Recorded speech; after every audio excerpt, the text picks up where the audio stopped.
What's up, folks? Today we've got a lovely story about a wedding from the florist's perspective. But of course, it wouldn't be an our space video if there wasn't some odd twist, right?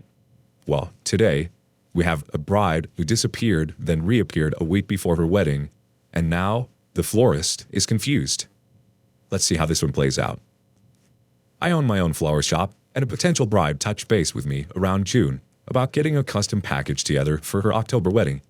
We had a site meeting at a venue I work closely with her planner, and I sent over a proposal. Well, the bride only responded back a few days later saying that I didn't fit into her budget. Okay, and? Flowers are expensive. Flowers are perishable, and I'm an in-demand florist. I live in a tourist hub. Yeah, I know, code is on my mind every day, but bills have to get paid. And I have been slammed since we opened back up Mother's Day weekend. And I mean, 2 to 3 brides every other weekend, which is insane for being mid-pandemic. Anyway, so she didn't respond even after I followed up to clarify my initial pricing guidelines based on the fact that at the time, she had no color scheme, no flowers picked out, not even the faintest idea of what she wanted or was planning for. This is a $20,000 wedding. It's crickets until the end of July. Okay, cool. She called then, asking if I was still keeping her in mind. I honestly hadn't. I asked her if she had thought about my proposal anymore, or if she had finalized anything so that we could start planning. She took a deep breath and said she would get back to me. I told her I was booking up and that she needed to sit down with her planner, who I hadn't talked to since the meeting in June, and figured out what we were doing. I get wedding planning is chaos and that COVID has put a monkey wrench in all things, so I wait.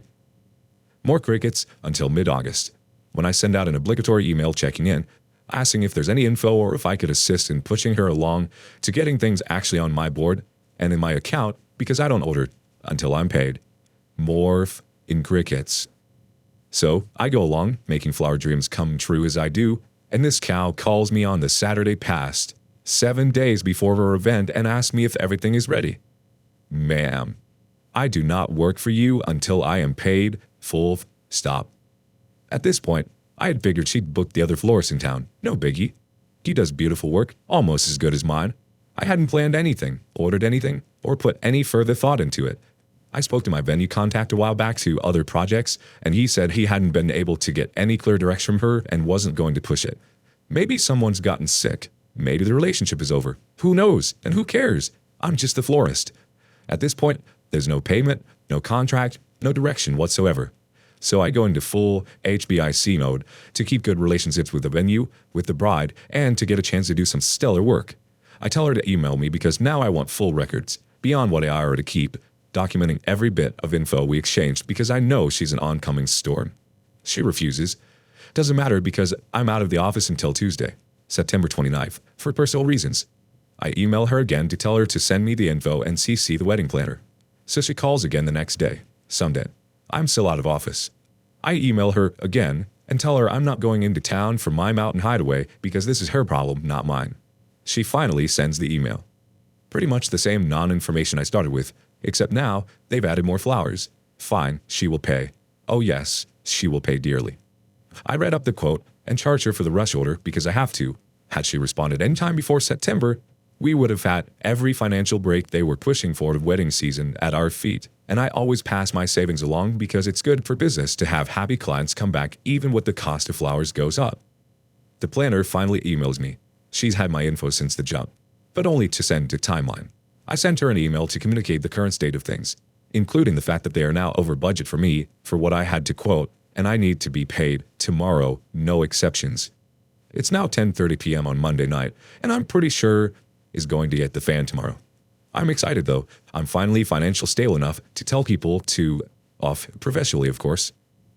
Any other florists here who have been ghosted but the bride still thinks there's flowers on the way? And if y'all think I should have done it or said more in the lead up to this or what? Update. The mother of all chess. Wow. Was not expecting my previous post to blow up half as much as it did. Thank y'all for being kind, funny, and just as ready for this show as I was this morning. Alright, now to the good part. Zoom meeting starts at 10 a.m., so I'm ready by 8 a.m. and my best war paint with my coffee visibly steaming in a way I only wish I could. I woke up to a stream of emails this morning that the bride and planner had sent trying to figure out who dropped the ball. As expected. I do not reply, but go through these emails with all the receipts these two have sent between them since June when I became involved. At no point after our meeting do either of them mention the flowers and exactly 7 emails between them. How the actual fuck do you plan any major event with just 7 emails? I usually average about 20 to 30 emails with my brides, and I just do the flowers, so I already know this is going to be a mess. They've CC'd everyone involved: the venue, the caterer, the photographer, and the band. Sweet Jesus. I call my venue contact prior to this meeting, and he simply asks, "What the?" I ask him if he saw any mention of me at any point past June in these emails, or if they had even mentioned anything in their communication with him. The silence is telling for the moment before we just both lose our laughing, and he sighs like it hurts. I'm told to be easy on her so she doesn't cancel everything. I made no promises. 9:07 a.m. rolls around, and the other town florist calls me out of breath laughing after I sent him a bolo the night before about these 2 idiots, and he tells me the planner called him as soon as he was open to ask about his availability for this weekend.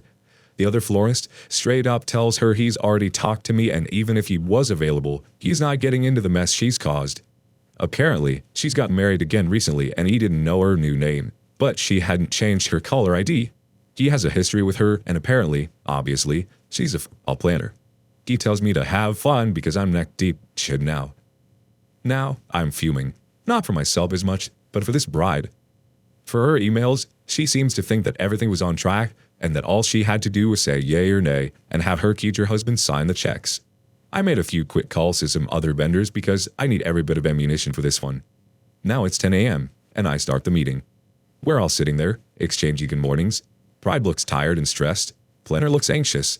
And my RBF is in full form. I'm not even going to play today. Everyone seems to wait for the person to speak, so I take a sip of coffee, straighten up in my chair, and fold my hands in front of me on my desk before asking if the proposal has been approved. The planner says that while my ideas are in line with what vision she has put together for the bride, she doesn't think that the rush fee, the overtime fee, and the setup fee are fair.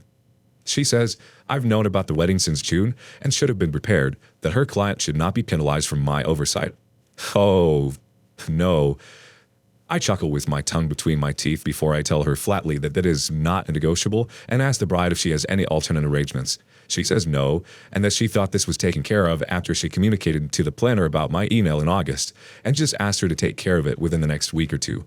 And she apologizes for being caught off guard and frantic because her future husband dropped the check off to the planner the 1st of September for me after she thought it had been taken care of. I tell her I believe her, and ask her if she'd like me to handle the issue once and for all with the planner, as this planner starts losing her and saying she only got the check for the band. All she does is nod. I pick up all the printed documents I compiled in the last 72 hours since started escalating and tell the planner to shut up or I'd make sure she'd regretted it. She looks caught the out because of course she knows exactly who I am. I'm the only I think this supposed to say black, female business owner in my area, and I move different. I'm a local legend and we all know it. I ask her how I'm supposed to be on retainer when I haven't been paid and literally not spoken to her since June. I ask her to prove any one piece of evidence that she tried to contact me or gave me any information that I had been booked. I ask her how she was even still working in this town when she has a track record of dropping the ball, most egregiously with the cancer patient's wedding where she forgot to book the venue. Thanks, hotel venue. I tell her that I will never work with her again, that I will turn away every bride sent by her, no matter what name she goes by, which completely tanks her business in this area since the other guy won't either, and that I'm going to give every vendor and bride I come across a warning that she is not fit to keep her own business together, much less theirs. The bride's mouth drops. The planner's mouth drops, and all I do is sit back to bask in it. The planner looks like she's about to cry as she realizes she's done, forgotten in the oven and burnt to a crisp. I tell her to find the check wherever it is and return it to the bride before the end of the week, or I will use this recorded Zoom chat to help the bride pursue her for damages for her monumental f***up. We are a one-party state with recordings, and if that was a threat, I could care less. The bride tells her that this conversation isn't done when it finally clicks, that she got screwed because this planner couldn't be bothered to do her job and keep it together.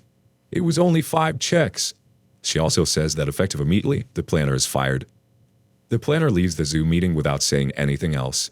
I ask the bride if she's okay, and she just says that she's been super overwhelmed with her only sister being sick with COVID, which is why 45 to 50 days out, after my last email to her, and she told the planner to just pick something in their style and pay me. The planner told the bride that she'd handled it and just never did. The planner didn't even know that the bride had contacted me last week just to chat because she had gotten excited again. I told her that this is why I don't like wedding planners. Sorry, y'all, because it puts too many cooks in the kitchen. Things get misinterpreted and lost in translation, and that I gave her my info for a reason. She is my client, not her planner. The planner's only job is to keep shit on track, and she did all on that front.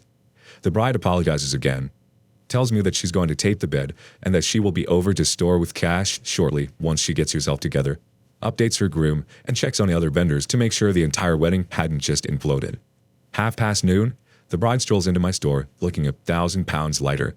She says that she had been afraid to fire the planner from shortly after hiring her, but was worried about getting charged for no work being done and having to do it all over again. She just fell in too deep, and I can understand that. The bride says that she made very quick calls to everyone just to let them know what had happened and to make sure they were paid. Hallelujah, I f***ing reprieve. I asked the bride what she had said to the planner, and she just chuckled before handing me a gift bag from the best wine shop in town and said, "Everything I needed to. Sorry again, and thank you." What I would have given to be a fly at that moment. She handed me the balance too, and then some in cash, waiting while I counted it out, and we chatted about how she would have a story to tell. How I kept a straight face, I'll never know. She asked me if I knew any day of coordinators who I recommended, and I put her in touch with a friend I knew had had a cancellation that day. My friend just texted to thank me for sending her the business. I ended up coming out of the storm being spotless with a hella tip and a $200 bottle of fantastic wine. The bride is happy and taken care of. My friend got some business out of it, and we get rid of a terrible wedding planner in the process. That could have gone way worse. I have peaked, and now I can't do anything but laugh as I enjoy just a sip of spite wine over my late lunch. This has been the best day ever. I hope y'all enjoy this even a fraction as much as I have. Next update. Bride just forwarded me a text from the planner to her.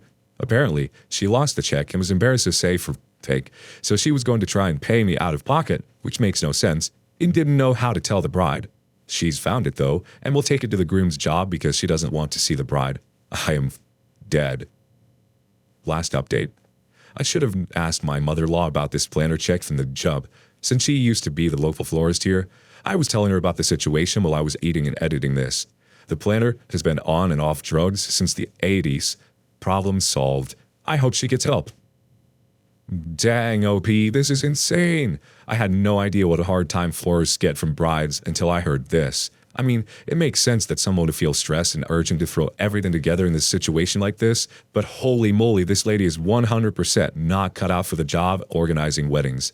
It's a really good thing you get rid of her before the wedding turned into an absolute disaster. If drugs are the true culprit, I sincerely hope she is able to find help and get everything back together. Overall, though, good job, OP, for keeping your cool and coming out of this on top. I love that you were able to have your victory in the end with some cash in hand and wine in reserves. You are a brave woman, and I wish you the best in your career and many more victories. I don't think I could put up with a job like this, geez. It's cool, though, that you are carrying on the family tradition after your mother-in-law. Keep up the good work.